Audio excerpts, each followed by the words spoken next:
everyone, this is Esther Camacho with the McAllen Public Library, and welcome to another episode of Spooky Places.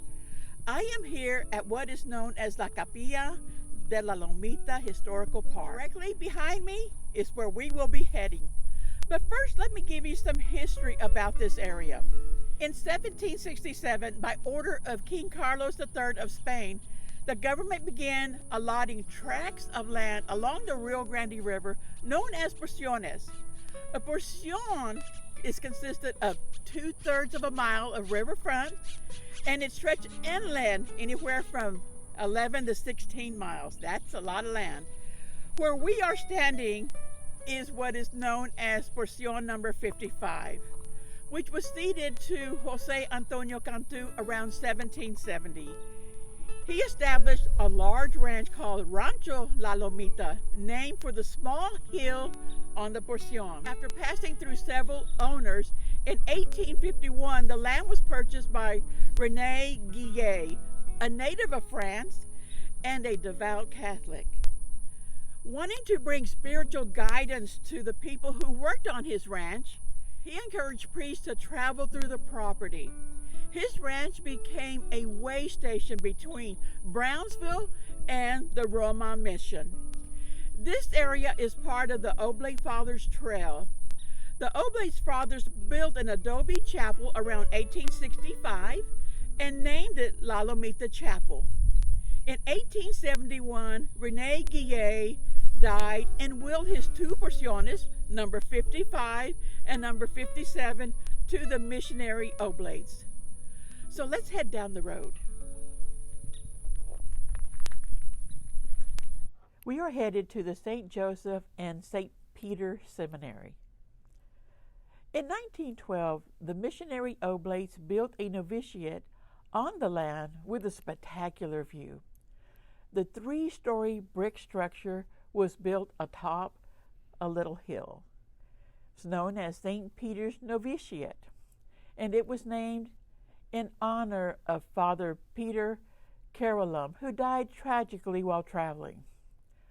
More about Father Carolum in another episode. An interesting fact, in 1934, the Reverend Father John Baptiste Bretal, a beloved French priest, dies at the age of 81 here at St. Peter's Novitiate. He was one of the first missionary Catholic priests in South Texas, and reportedly the oldest Catholic priest in Texas. He supposedly is interred here on the grounds. From 1974 to 1992, it housed programs for the mentally disabled adults sponsored by the Texas Department of Mental Health and Mental Retardation, also known as MHMR. In 1975, this seminary was entered into the National Register of Historic Places. In 1999, the Diocese of Brownsville purchased this entire property. By 2001, the Diocese of Brownsville developed a new junior college and called it St. Joseph and St. Peter's Seminary for 24 seminarians. Those are men studying for the priesthood. On September 5th, 2009, tragedy struck in the early hours. The seminary was engulfed in flames. What we see here is what remains of the original structure.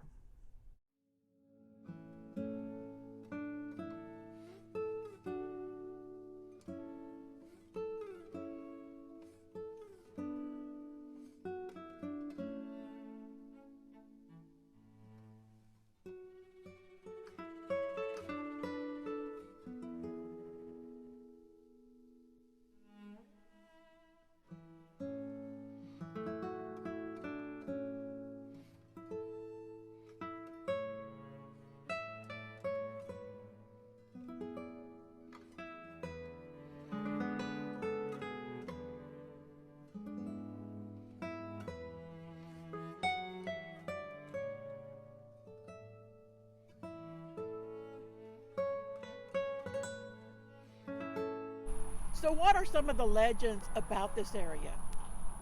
Is it possible that spirits still remain here, wandering the property? It has been said that people have seen figures in robes walking the grounds at night. Who are they? Are they in deep prayer? Perhaps contemplating daily chores, enjoying not wanting to leave the solitude that this property offers.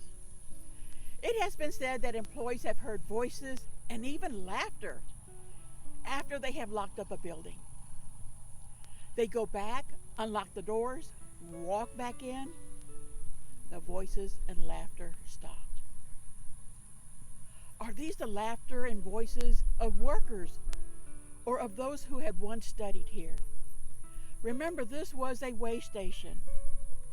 Perhaps it is those who are merely greeting old friends. Maybe what people are experiencing or seeing are memories of the past. People who love and not wanting to leave this peaceful place. Who knows? This is Esther Camacho, and thank you for watching this episode of Spooky Places. Don't forget to leave a comment below and to like us on Facebook and subscribe to our YouTube channel at McAllen Public Library. So see you next time for another episode of Spooky Places.